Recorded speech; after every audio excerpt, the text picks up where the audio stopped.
News 24 घडामोडी, श्वास चालू घडामोडींचा। शिवप्रहार संघटनेचे निवेदन, लताबाई कराळे प्रकरणात तातडीने कारवाई व्हावी।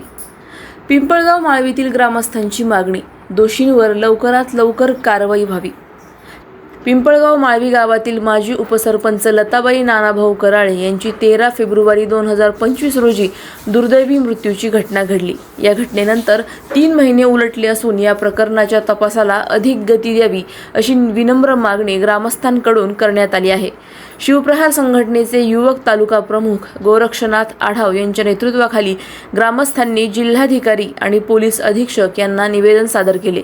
या निवेदनात हत्येप्रकरणी न्याय मिळावा, आरोपी लवकर अटक व्हावेत आणि गावामधील शांतता व विश्वास टिकावा ही अपेक्षा नम्रतेने व्यक्त करण्यात आली।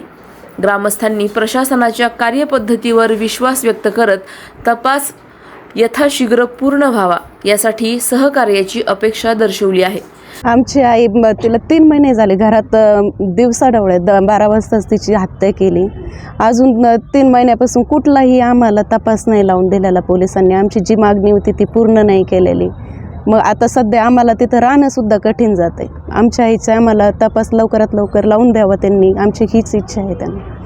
आज आम्ही जिल्हा पोलीस अधीक्षक कार्यालयासमोर आज शेकडो महिला घेऊन इथं आलेलो आहे। पिंपळगाव माळवीच्या माजी उपसरपंच लताबाई नानाभाऊ कराळे यांची 3 महिन्यापूर्वी निर्गुण हत्या करण्यात आलेली। संतोष देशमुख यांची जशी हत्या करण्यात आलेली त्याच पद्धतीने हत्या करण्यात आलेली आहे।